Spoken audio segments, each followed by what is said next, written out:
share a Bud Light with Arnold Schwarzenegger and like be on stage dancing with One Republic. Wow. You and your sister are going to go be child actors now? There was going to be a sitcom version of The Parent Trap. And then it just... People that you're connected with, Brandi Carlile, Gregory Alan Isakov, Taylor Swift, Dave Egger, who's played with Coldplay and Evanescence. Your latest album, produced by Rachel Moore, worked with Alison Krauss and Robert Plant and T-Bone Burnett. The first time I knew someone who won a Grammy, I was like, you can just win Grammys. That's a thing that real people can do. You can do that. I know that person and they did it. So why shouldn't I? Fucking hardcore. 50 states, 100 shows within a year. Yeah, and it can be direct like that, but it can also be the way that I got my record deal. Amplified. I'm your host, Kristen Ford. We've made it to episode 8. I should stop saying like we've made it. Like, this is just a thing now. Podcasts exist. Excited to share this with you. Kris Angelis is someone I've known for a really long time, and she is just kicking ass in so many ways, and also was incredibly open. I just found it to be a really delightful conversation. Laughed. I felt moved. I hope you will too. And if you are enjoying the content, like, subscribe. I want to be like Mr. Beast and be like, in 10 years, if I don't have 1 million followers, what the fuck? I kind of hope in 10 years we're doing something more fun, to be honest. We got to dream bigger than all that. But thank you. Welcome back to the podcast. Please enjoy this wonderful interview all the way from Nashville / California / Japan. Hello and welcome to Oberman Amplified. Our guest today is Kris Angelis. I'm so excited to have you on the show. Welcome, Kris. Thank you. Thanks for having me. Talking to, so I'm in Nashville and I'm staying at Lauren Harding's house. Everyone, that's one of the members of Crimson Calamity and a mutual friend of ours.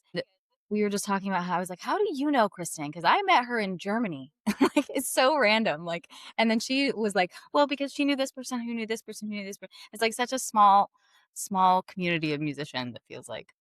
It is. So just a little bit about you. You are a singer-songwriter on Blue Elon Records. Had amazing accolades. You were the finalist and winner in so many music contests. Have hit number 1 on the iTunes chart multiple times, including number 79 on the Billboard charts. I added it up. You have 101,000 plus subscribers and followers across different platforms. Cool. People love you. I love you. And you have released 6 records under your name. I think 7 now. 7. Okay, sorry. 7. Yeah, 7 right. records. Do your research, Capo. No, well, the last one just came out. It's understandable. And Lucky and if 7. you don't count, one of them only has 3 songs. It's an EP, so it's fine if you didn't count that one. Okay, great. I want to talk about some of the creative stuff, but I also want to talk about some of the business stuff because I feel like you have been super successful. Like, you are one of the nerdiest business people that I know, like myself. Yeah, okay. But I feel like, to use like a vodka analogy, like I'm kind of like Tito's and you're kind of like Grey Goose, where shit's just going to be a little bit elevated, little bit like buttoned up. That's awesome. Where like you're like more rough and tumble, and I'm like like in a up glass or something. I also think it's like, if you really prefer Tito's, that's what you want, even if the Grey Goose is more expensive. Absolutely. And then if you're like, I'm not sure what I like, and then Grey Goose is on offer, you're like, oh my God, that sounds amazing. Heck yeah. Elevate. I mean, I think that makes sense. And just in terms of like, yeah, you have this really awesome like grit to your voice and grit to your whole personality, and just like the way that you approach everything that you do is just like 150,000%. Well, I appreciate that so much. You've been very successful, and you've done it on your own terms, really. And a lot of times rolling up your sleeves and doing it yourself. So I just want to take it back to, you're an identical twin, right? And you grew up in Florida. For some reason, I always thought of you as a Cali person, but what was that like? Like, what was your childhood? So you're not wrong that I'm a Cali person, because I have lived in California for most of my life, but I was born in Florida at the University of Florida in Gainesville. And so I'm a born Gator, and we lived on a farm outside, like in the boondocks outside of Gainesville, with horses and cows and land. I ran around in the forest and in the sinkholes and wrote songs in my treehouse. So that was that. And then when my sister and I were 11, we moved to California and started doing like musical theater and actually got like the performance bug. The rest is history. Amazing. I feel like we had similar childhoods, except I was freezing and you were Mm, probably sweating and covered in pretty mosquito hot. bites. Yes, indeed. But you know what's funny is a lot of people don't think of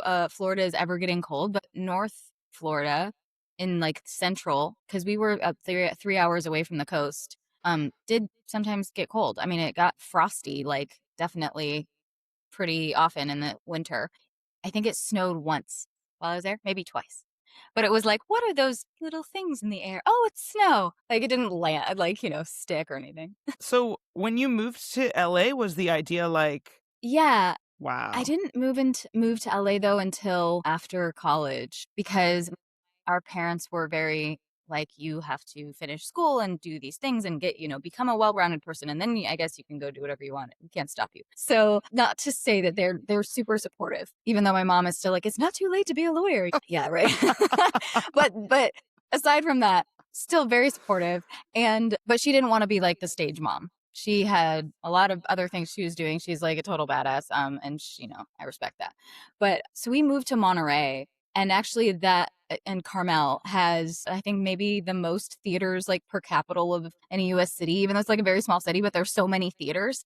So hmm. it was kind of great. We got to be really involved in that world and learn a lot and just, yeah, like I said, got the pleasure of being able to perform and get that into our bones. And then I went to UCSB and I started Santa writing Barbara? songs. Yes, at Santa Barbara. And I started writing songs instead of like the essays that I needed to write for school. I ended up writing the essays too, but I was just way more interested in writing songs. And then, yes, went to LA to try to do acting and got a good agent and did a bunch of stuff. And Alex and I were actually basically cast like in, there was going to be a sitcom version of The Parent Trap, Hmm. and then it just never got made. But like that was when we were 18. And I'm like, what if that had happened? And that was our lives. And we In were the like child yeah, actors. in the multiverse, it did happen, Yeah. and then maybe like Steve from Stranger Things, you had a side project for your music where you complained about getting famous as an actor, and everyone loved your complaining so much that then you got to play music festivals and like be famous for that too. It was great. Come That on definitely now. happened in the I multiverse. know. Yeah. Well, we were together. And yeah, I don't know. Well, and so did that feel frustrating though to be like, I'm typecast as a twin? Or if I'm going to have this experience, I have to share it with my sister? That's an interesting question because it was both. I've only had the experience of being a twin and having to share everything, including my face. And the and it's kind of fun. Like, I think until I was yeah, I had never been apart from her for more than like 8 hours until we were 18 and she moved to New York.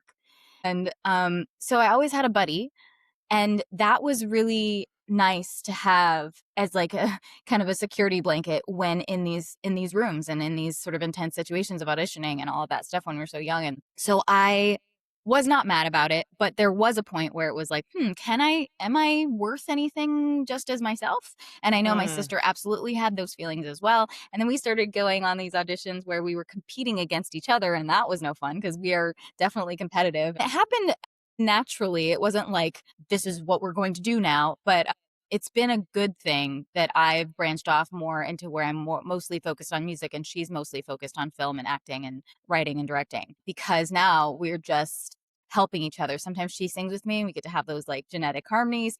Sometimes I still, can act with her if she ever gets acting jobs where she needs to have a twin. And so we can help each other instead of being competing with each other and just be super proud of each other. So that's been I love good. that. Yeah. I think when we first were talking about acting and you being in LA, you were like casually, I was in the Super Bowl commercial for Bud Light. Yes, that happened. I It feel like was that's a mic drop where you're like, I'm good.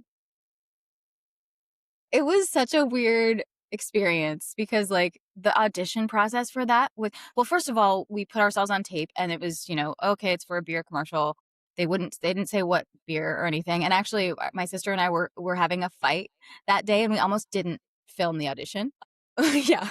But then We sent it in. They're like, okay, they want to see you. We go into the office in LA, and they're like, do a little improv where you're gonna basically try to convince this guy that's in there to like come to a party with you. I guess we did well enough with that. So then they flew us to New York to do the callback. And by that time, we're like, okay, they don't fly you to New York unless they like really, you know, they're really considering you.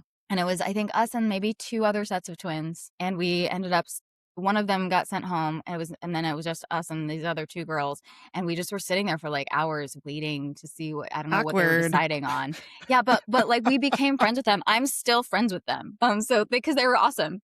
And then ultimately we got it. And it was that commercial that was like the guy didn't know he was in a commercial, and it was all hidden cameras. And the director was the director of all the Jackass movies. And it was a whole night of like until 6 a.m. of going around New York City and filming it. It was really weird and fun. And I got to like, share a Bud Light with Arnold Schwarzenegger and like be on stage dancing with One Republic. Yeah. That's so cool. No, I think that's a wonderful experience. And it's also like nice to hear, yeah, you could be in a fight, or you could be like, this is really uncertain. And then the whole thing happens fast, and then you forget about it, and then it Oh, yeah. airs, and then your phone goes nuts, and you're like, Oh this my is old gosh. news. Like, We I already went were through this whole emotional roller coaster. totally. We weren't allowed to say anything about it. We had to sign like these intense NDAs. Quick interruption from your regularly scheduled podcast from a word from our sponsor, me. I just wanted to say I have a record for sale. Like, if I can put this banana down. It's not actually a phone, and it's not actually a banana. It's a shaker. I am offering one-on-one coaching sessions. The band Doula is in. So if you are interested in taking your music to the next level, please click the link below and schedule your one-on-one consult. I'm having a lot of amazing conversations on this podcast, and something that keeps coming up with artists who have teams, who are signed, who are getting lots of sync placements, who are hitting that stride of the next level, is even when you have a team, you gotta be on top of it yourself. You need to know what's going on. So if you feel like you could use someone to chat with, please reach out. I'd love to hear from you. And also, I got some new merch dropping. CAFO hats. So if you want to look stylish and have people wonder, what does CAFO stand for? You can tell them. No one knows. All right, back to your podcast. We had to sign like these intense NDAs. We couldn't talk about it at all. So by the time it aired during the Super Bowl, I got 75 text messages at once. Like my phone was like, like what just happened?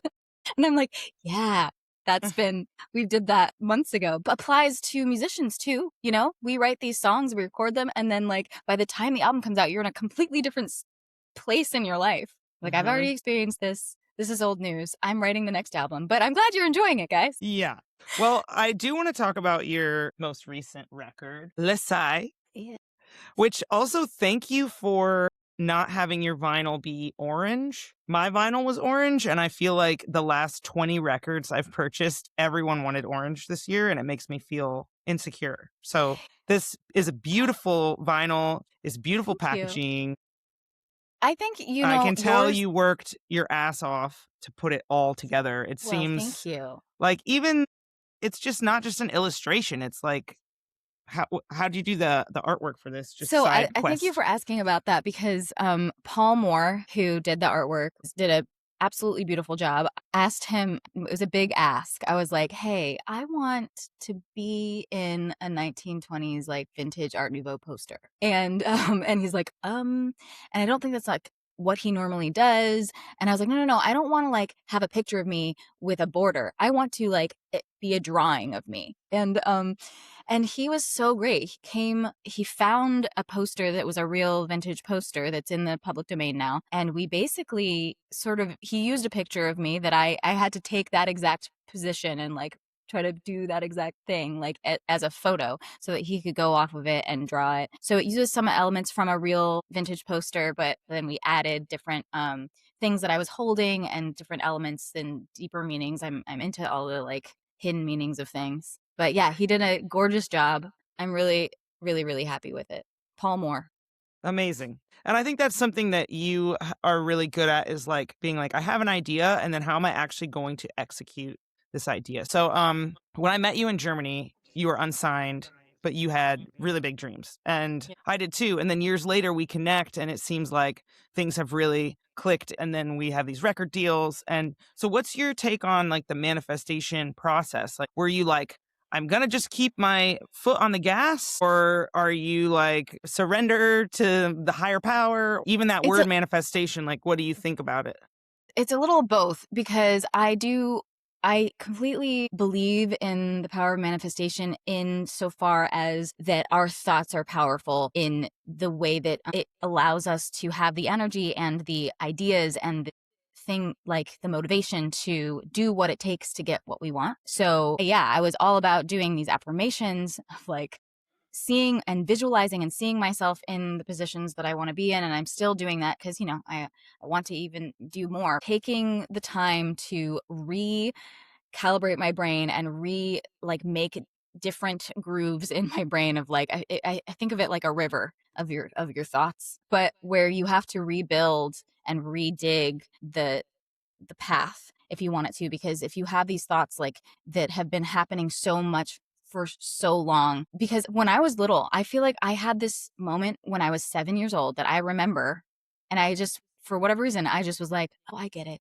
I don't get to have what I want. I'm not one of those people who gets to have things that they want. And so that has been like what my foundation was for so long and what my subconscious was for so long. And like, obviously, that's not a great place to launch anything that you want from. And so it was a lot of getting myself to believe something else. Mm, And I think that has helped because obviously if you don't think things are going to work out for you, why would you try? But if you mhm. believe that it's possible, you do what it takes to make it happen. Yeah. Mhm. That's a really powerful limiting belief to let go of. And I mean, you are like really talented, really beautiful, really smart. Like it feels absurd to hear you say, "Oh, I don't get what I want," because I guarantee there's like a line around the block of people who are like, "Can I just have like one of the attributes that Kris has? Just like one of them would be great."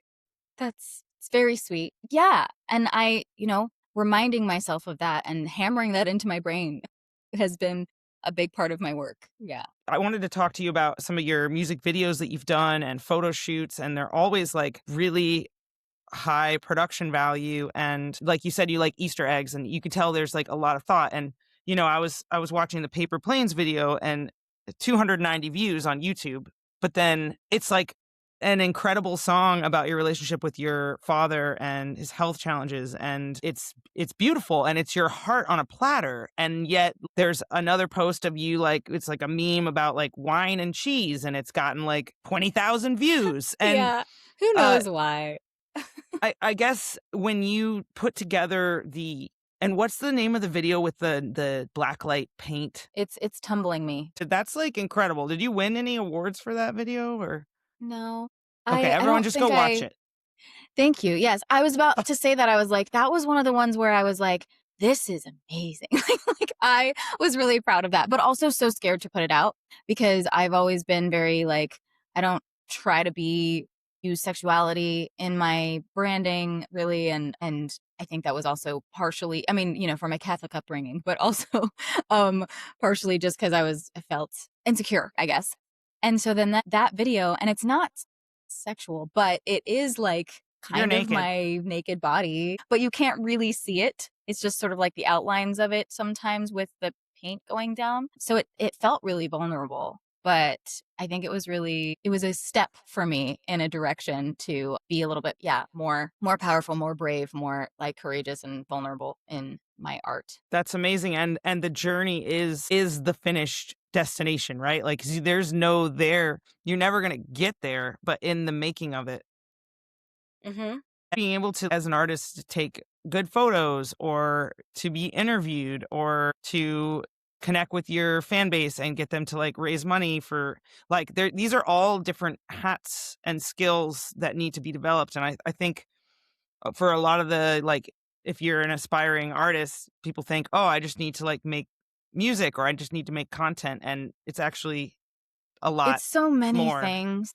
It's so many things, and every different thing works differently for all the different artists. Like, I'm still don't know, like, how these people going viral? How did these people go from nothing to like 1 million followers in 5 months or whatever? And hoping that something like that will happen for me too. But it is about. I was thinking about Amanda Palmer's book, The Art of Asking. I think that's what it's called. Such a good one for anyone listening who is like feeling like, oh, what do I do? You have to ask for things. Now, don't do it in a way that's like where you feel entitled. If you can find a way to ask for things while also being of service to people, that's the sweet spot because people want to help people. That's what I've found. I've found that my success, such as it is with my music, has come from me showing up and then people wanting to see me succeed because of however I've positively made them feel or given to them in whatever way that is, like with my music or live streaming every day, making sure that I'm responding as often as I can to people. And the answer is no to 100% of the questions you don't ask, right? Yeah. I mean, I mean, I, my record deal came from asking, just dropping an email. yeah. Yeah, and it can be direct like that, but it can also be the way that I got my record deal was I was just posting something on a songwriter page on Facebook and it was asking something. I was like asking like, "Hey, I'd love some insight into this. What do you think about this?" And I was just asking the community in general. And then the person who owns the label happened to see it and listen to my music and offered me a record deal. So it's just about Wow. putting yourself out there as much Hmm. as you can. Yeah, I mean, that's so powerful. And also, I have been part of like when you've hit #1 on the iTunes chart and seeing you when you were live streaming and going on all kinds of crazy podcasts like this one and just like pushing, hey, you can be part of something. You can be part of helping me hit #1 or like I pre-ordered your vinyl and it is you do get something. I think you're very good at making it feel like a treehouse in your backyard and we all get to hang out and it's really fun in Yeah. there. And Join the like, club. yeah, it's really fun in there. It does make you feel good to be like, here's this underdog and like off she's gone to the races. So how did you approach really, I mean, I'm just curious about like getting into the recording academy, hitting #1 on iTunes, like winning songwriting contests. Like how do you like have a crazy calendar with all these deadlines or what's your process? Okay, so first, before I answer that, you just mentioned that I make it sound like feel like a treehouse, and it's like we're all in the club together, and I love that because like in my first line of my bio is like Kris grew up writing songs with her sister in their treehouse. Maybe I should make that like my club. I should actually do like Chris's treehouse or something. I don't know, but I liked that. Thank you for that. So Yeah. to answer that question, how did I approach all of those things? I wish I was more organized. I am getting to the point where I have a calendar. I actually did just like spend a couple of days going through and, Googling and chat GPTing, like, help me find all of the submission windows for all of these awards and all of these festivals, etc. And now I have like all these reminders because it's the worst when I'm like, oh yeah, I want to do that. And then you go and you're like, I just missed the freaking deadline to submit. Like, but yeah, I wish I was more organized than I am, but it's often just because I saw someone else do it and I'm like, I didn't know that was a thing you could do. I'm going to do that. Like the first time I knew someone who won a Grammy, I was like, you can just win Grammys. That's a thing that real people can do. You can do that. Like I know that person and they did it. So why shouldn't I try? And then I just applied and they liked my music and whatever I've been doing enough that they let me become a member. And then I just start meeting as many people as I can and getting to know how it works and just listening to tons of music during the voting season and getting to share mine and so many awesome people in that community. And yeah, like sometimes it feels like, and I'm sure you've experienced this too, that when you get these big moments that like younger you would be like, what? You're on the ballot for the Grammys? Like what? Like, or you have a record deal? Like, it's like, this is the ultimate dream, right? When it actually happens, it's not that it's not awesome. It is. But you're like, well, this was just the next step in the path I've been on Mhm. because you've been doing the work and hopefully enjoying it as you go. Honestly, for someone with some social anxiety, I say this so often, but it really, really, really is about just making friends with people Hmm. because those are going to be the people who let you open for them or bring you onto their album. And like, I have a participation, like Grammy nomination participation certificate thing because I sang on someone's record. Like, yeah, no, it's like, it's a cool thing to have on my wall. Those are the people that are going to help you understand what's going on, or know this awesome person that can play on your record, or know this awesome studio, or know this producer that isn't, a huge name, but is freaking awesome. And like, you're going to get in there before they're super expensive. But also, it's not just about what they can do for you. It's what you can do for them, because it's just about community. Like, because aside from just career stuff, they're going to be the people who you are like getting coffee with, or just seeing music with, and enjoying art, helping your soul through an industry that can definitely be soul crushing at times. Mm. So, Well, you just dropped so much wisdom. Boom, boom, boom, boom. But yeah, I mean, so there's all the like accolades, and then there's recordings, and then there's social media. But something that I really have so much respect for you is I've seen you play in pretty rowdy rooms and do what you need to do to have a great show and get the crowd under control. And I've seen you play in a church in Germany and sing hallelujah, and I was like moved to tears. And you were very adaptable, and you did 50 states tour, 100 dates, and you were touring in your Prius by yourself. yeah, that's either brave or stupid, maybe both. Yeah. I know that So Far Sounds was part of that, Oh, yeah. which if people aren't familiar with So Far Sounds, it's like different cities. You do a pop-up show. Yeah, And in like traditional venues, and it's secret. Like, people just come to the show and they don't know who's playing. So it's really awesome for people who like to discover music and who want to be discovered by people who love music. yeah, so how did you go about booking, promoting, performing, like staying safe, staying sane on this crazy 50 state tour? So, a lot of different ways. Initially, just started reaching out to some of the venues that I had already played in some of the states around California. And then I like just started looking up kind of similar venues to that in other places, and just reaching out cold, emails, and sending them videos. And this is what I'm up to. This is what I'm trying to do. I also had a person who found me through live streaming, who was just like, "Hey, I want to help you do this." And I was like, "Yes, please. Thank you." And so he did send a lot of emails for me as well, and got me a bunch of the shows, which I'm so grateful for. And I say I was kind of building the plane as I was trying to fly it, because I hadn't finished booking it before I started. Like, there were a few times where I was like scrambling. Like, and I think it was when I was in Maine, I still hadn't managed to get a show. And it was the day before I was going to be in Maine. And I was like calling everybody in the town that I was going to be in, because I had a friend there who I could stay with. And finally, the right person at this restaurant answered the phone. And he's like, "You know what? We don't even usually have music, but I'm a musician too. And I think that what you're doing is awesome. And we're going to have you play tomorrow." And they even paid me a little bit and gave me dinner. And so it was a lot of, crying in my car and getting hugged by strangers. Yeah, it was a whole roller coaster of experiences. And like, keeping safe, I also just stayed with people that I know, or that people I know, or I, made sure that people that I know knew exactly where I was. Like, if you don't hear from me in 24 Mm, hours, like, hmm. when I was in Montana, I wanted to go on this hike, but I was alone, and they were like, "Don't hike alone because of bears." And I was like, "God damn it. Okay, I guess I just won't go on this hike." So I didn't get eaten by a bear, but that Yeah, was a bummer. Darwin Awards. You didn't win any. You stayed Yeah. alive.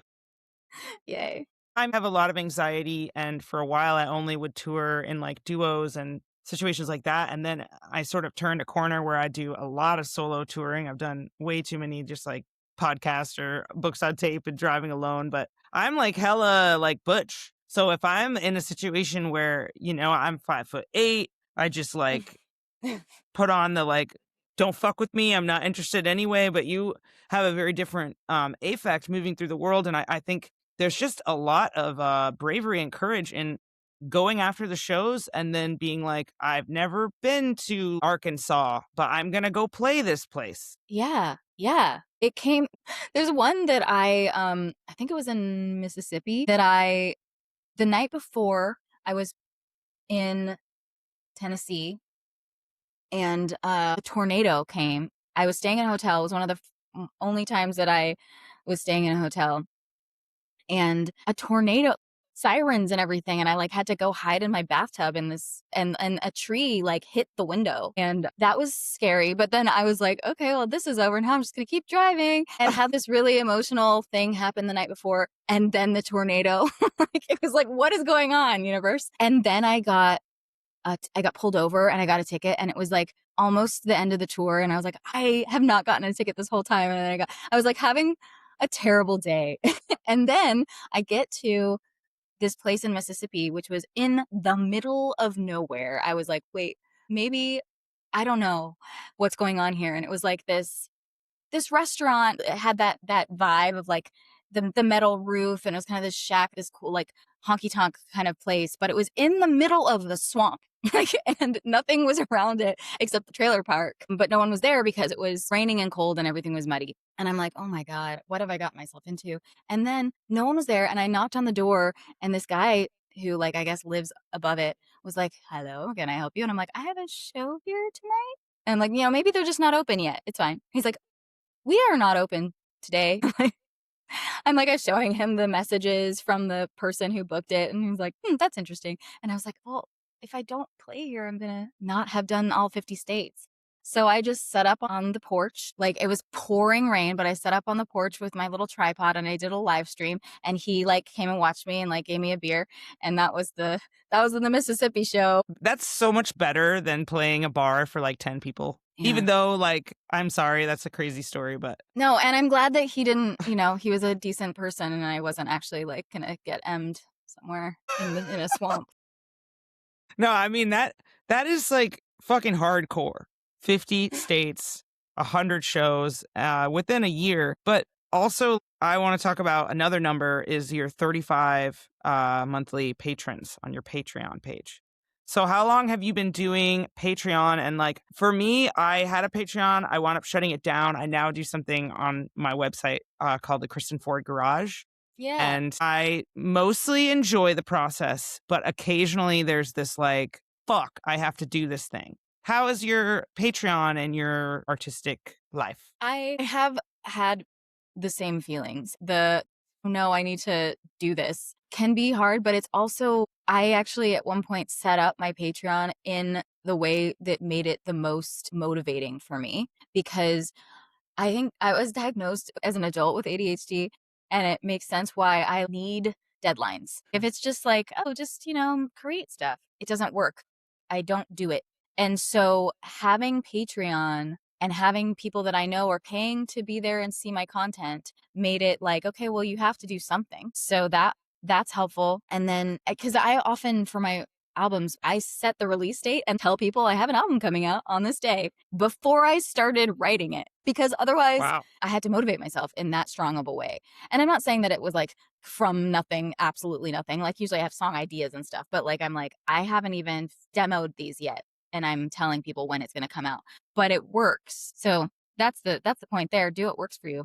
But the other point is that patrons are awesome. My patrons and the people that come and join my live streams, like basically every time I'm live, I am so, so grateful for them. I'm so amazed that they give that much. And usually they're giving to a bunch of other artists. Like, there's just these beautiful people in the world that artists need, who are just, because they're like, oh, I'm not musical at all, I just love music. We need that togetherness. People are so supportive, and hopefully it's because I'm giving them a lot too. This was years ago, but I mentioned offhandedly that I was like, oh, I should probably get an iPad or something, because that would be way easier for looking at song lyrics and stuff while I'm learning them, and like while I'm doing these shows where I have to play covers, da da da. And these people that are like my patrons and fans bought me an iPad for Christmas, like, and just had it sent to me. And I'm like, what? You're amazing. And it's truly, even on days when I'm not feeling it, if I'm having a bad day, struggling with anxiety or depression or whatever, sometimes I can even just get on. And this is not to say that, so sometimes you really do need to just take a rest, but sometimes I get on live, even when I am not feeling it, and it feels so much better, because just singing and singing makes you feel better. But also just having people who are like, we see what you're doing and it matters to us. Even if it's just 10 people, if they're like really there. So that's all it is. I'm not saying that I don't want to have a million plays on my songs. I do. I would love to be able to announce a show and it sells out without me like having to, you know, do a bunch of backflips. Like, but also not to put down where I am now, which is having this community of people that is so on my side and on my team. And you can have a quiet career and a very successful one. If there are 1,000 people who would come to your show or buy your music and then you keep making music, you could live a decent life. You don't have to be a household name. And that lesson has been really encouraging because I have friends who are like, yeah, most people don't know who they are, but they are getting to do exactly what they love and living a good life with it because of those Yeah. people. I mean, I think that's amazing. I'm launching this podcast because I want to be of service. I want to give Hmm. something to these younger folks who maybe don't have 1,000 dive bars to tour to because the Yeah. industry's changed so much. Oh, Now yeah. everyone's competing with AI, and with really well-funded people who can like feed the algorithm and have deep pockets. And it's just like I'm burnt out on promoting myself. Perhaps I can be of service, and I have met a lot of people on my journey like yourself who's really inspiring, and I wanted to just mention a couple people that you're like either connected with or one degree of separation from.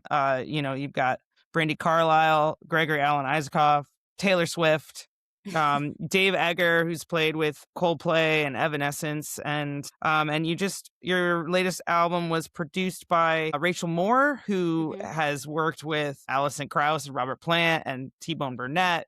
Rachel's amazing, and also that role of producer is like very often a man, and it's just so for me working with her in the studio years back. Yeah. We did a record in 2020. I had never worked with a female producer before, and I'm like, I don't want to go back, you know? I mean, everyone my producers have been great, but that was awesome. And just, yes, the fact that she got it like emotionally. And I'm not saying that men have not been emotionally aware to an extent, but it was just having her be able to really get it. Even when I was, getting emotional in the studio, her being like, it's okay. Here, let's talk about it. And then use that. So that was a really great thing about working with her, as well as her just complete prowess with everything to do with producing and engineering and mixing, and the fact that she knows all these amazing all male, honestly, band members, but who because she's a woman and she understands this, are not egotistical. They get it, like the process. And we're just these are legendary players, have played on legendary records. And I'm like this. I've only done this Nashville recording process. This is the first time I was doing it. I'm working on it, but I can really tend to be like, oh, my idea is probably stupid. Yours is probably better. But really fighting that voice in my head the whole time in the studio, like trying not to cry, like when I'm in the booth. Like, okay, God, I'm ready to get out there and be like, okay, I think we should do it like this, you know? And not just like suppressing my own ideas. And her being there was super supportive of that. And her people that she has cultivated as band members were so supportive of that. Never got that feeling of like ego driven men who were like, "Oh, you're just this unknown little girl. Let me show you how it's done." Never. It was awesome. It was a great working experience. It was Tim who taught you to play guitar or got you your Yeah. first guitar. Yeah. And he's a twin like you, and Yeah. you might know him as one of the twins from Brandy Carlisle. Hmm. But yeah, I guess it's just being so close to people who are quite famous and being in those rooms like at the Recording Academy and working. You said like the Nashville thing where, yeah, you can hire people, but you're kind of, as a solo artist, you're kind of like you're an army of one or whatever. There's not the band that you're like, we're a band, we're Spinal Tap, we always have been. Yeah. This idea of, okay, when I get to this point, then I'll be happy, or then I will be successful, or I'll be good. And you've probably been able to have relationships with people who are doing those bucket list things like playing Red Rocks or like selling out the Ryman. Yeah. They still probably feel sad sometimes, or imposter syndrome, or what, like, just feel free to. Absolutely. I don't want to like say anything too specific because, private conversations, but absolutely I can say from my own experience and from knowing those people who are doing the peak level of this industry, yeah, will still sometimes feel like they're not doing enough or like not doing what they should be doing or whatever. And honestly, I talk to them sometimes. I'm like, are you what? Like, are you kidding? Mm, You still feel that way? And instead of even trying to convince them, which, is you're going to do anyway, be like to remind them all of the things that you have done. It just is really illuminating. And I think we've all heard about this that, like, if you feel that way, you're going to feel that way regardless. And I think that there's a certain healthy level of that. If, as long as you're always trying to do better is for yourself in terms of how you're showing up, how the art of it, and what you're able to give, etc. That's fine. Like if you're competing against yourself for your own, what's the word? Fulfillment. Yes. If it's about accolades always, or this is what it's supposed to look like, etc., then that can be unhealthy because if you're happy, you're happy, you know? But I think we've all, I'm sure both of us have even experienced this. Like when I get to this level, I'll be golden. And I'm like, I've surpassed many of those things that I've said that about in the past. And I'm still like, sometimes I wish I was doing this. hmm And I think there's nothing wrong with continuing to be ambitious as long as you're not doing it at the expense of your health and happiness, you know? Yeah, and it really is, I think, like, you performing Hallelujah in Germany in that church, and we had, like, a weird situation where we, like, were told the wrong time for load-in Oh or my God, that was uh, so and embarrassing. and then we tried to grab a quick bite, which does not exist in Germany. There's no, like, takeout vibe. There's no urgency. No, So we, no. like, needed to get food. We're in this, like, random village, right? And then we Mhm. come back, and I believe these snarky Germans, it's like a packed house. They're all clapping that we actually showed up for our gig. But they literally told us to get there an hour later than they told the audience to get there. And they were all like sitting there quietly. Like, and we're like, "Oh my God, hi." Like that was so weird. Well, but that was one of my favorite performances. Or anytime I hear someone do Hallelujah, or I even hear Jeff Buckley, I'm like, yeah, but you should have been there. The Kris Angelis performance was peak, and that was just like an experience. You're not getting an award. It's not even going to make the resume because you Yeah. have so many great What accolades. would I But say? Well, I sang a really pretty version of Hallelujah in this one Germany thing. can we talk about Japan at all? That you're Yeah. splitting your time between Japan and California and, being an expat. Hey, I've been thinking a lot about it lately, but it can be very isolating, especially in Asia. I hear there's like a really big cultural divide there, and also just to do so many shows.